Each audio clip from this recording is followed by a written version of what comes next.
الحمد لله وكفى وسلام على عباده الذين اصطفى أما بعد فأعوذ بالله من الشيطان الرجيم بسم الله الرحمن الرحيم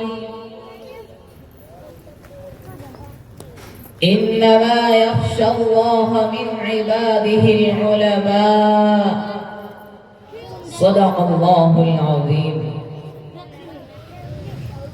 امیدیں لاکھوں ہیں لیکن بڑی امید یہ ہے، امیدیں لاکھوں ہیں لیکن بڑی امید یہ ہے کہ ہو سگانے مدینے میں میرا نام شمار۔ محترم سامعین اکرام، آج میں ان یاران باصفا، شہیدان عشق و وفا، وارثان بلال اور عشاق نبی کے تذکرے کی سعادت حاصل کر رہا ہوں، جن کا قلب و جگر نبی کی عظمت سے معمور تھا، جن کا دل عشق نبی سے سرشار تھا، جنہوں نے اہل جہاں کو عشق نبی کا درس دیا، جنہوں نے امت کو نبی سے پیار کرنا سکھلایا، جن کو دنیا علماء دیوبند کے نام سے جانتی ہے۔ لیکن میرے عزیز دوستو، میں حیرانیت کے سمندر میں غرق سرگردہ و پریشان ہوں کہ اس قلیل وقت میں ایسے عظیم الشان وسیع و بسیط موضوع پر کس طرح لب گشائی کر سکوں جس کا غیروں نے بھی کھلے الفاظ میں اعتراف کیا ہو۔ ان کے کن کن گوش و گونوں کے زبان پر لاؤں، ان کی کن کن خصوصیات کو بیان کروں، ان کے عشق نبی کے واقعات کی سیر کراؤں یا ان کے مجاہدانہ کردار کی رودات سناؤں۔ عشق نبی سے سرشار مولانا قاسم نانوتوی کے سفر حج کی منظر کشی کروں یا روز اطہر پر حسین احمد مدنی کے درس حدیث کی جھلک دکھاؤں۔ عشق نبی سے بےتاب مولانا احمد گنگوہی کے دل کا تذکرہ کروں یا جنگ آزادی کے موقع پر علماء دیوبند کے عشق نبی کی تاریخ بتاؤں۔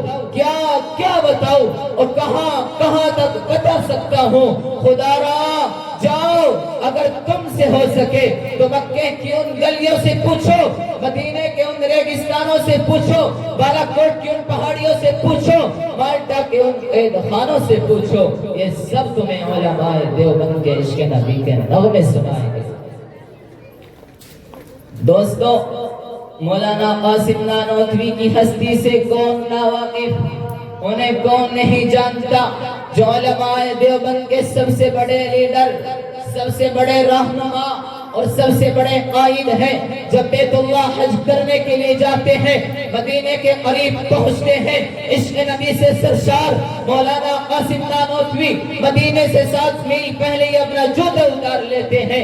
کسی نے کہا حضرت یہ پتھریلی زمین ہے، پیروں میں پتھر لگیں گے، پیروں میں زخم ہو جائے گا۔ فرمایا پتھروں کی کوئی بات نہیں، زخم کی کوئی فکر نہیں، میں جوتا اس لیے اتارتا ہوں کہ شاید آج سے 1400 سال پہلے اس سرزمین پر رسول اللہ کے نبوت والے قدم آئے ہو اور کہیں نانوتوی کا گستاخ جوتا رسول اللہ کے قدموں پر نہ آ جائے۔ اللہ اکبر، کیا عشق رسول تھا۔ مسلمانوں، ذرا سوچو تو صحیح، آخر وہ کون سی محبت تھی حضور کی جس نے مولانا نانوتوی کا نبی کا دیوانہ بنا دیا تھا۔ وہ قاسم نانوتوی مدینہ منورہ میں عجیب اشعار کہتے ہیں، روزے اطہر کے باہر کھڑے ہیں، کسی نے کہا اندر نہیں جاتے، جب اندر گئے تو مسکراتے ہوئے باہر آئے۔ پھر کسی نے کہا کیا ہوا، فرمانے لگے میرے آقا کا تو مجھ پہ اتنا کرم تھا، میرے آقا کا تو مجھ پہ اتنا کرم تھا کہ بھر دیا دامن پھیلانے سے پہلے۔ یہ اتنا کرم کیوں، یہ کیا سلسلہ ہے، یہ اتنا کرم کیوں، یہ کیا سلسلہ ہے، نشہ رنگ لایا پلانے سے پہلے۔ اور حضرت نانوتوی نے روزے کو خطاب کر کے کہا تھا، ہزاروں بار تجھ پر اے مدینہ میں فدا ہوتا ہوں، ہزاروں بار تجھ پر اے مدینہ میں فدا ہوتا ہوں، جو بس چلتا تو مر کر بھی نہ میں تجھ سے جدا ہوتا۔ سامعین اکرام، علماء دیوبند نے عشق نبی کی خاطر اپنی جان، اپنا مال، سب کچھ قربان کر دیا تھا۔ اگر تمہیں اس بات پر یقین نہیں تو آؤ آج سے ایک صدی قبل ہندوستان کی تاریخ اٹھا کر دیکھو۔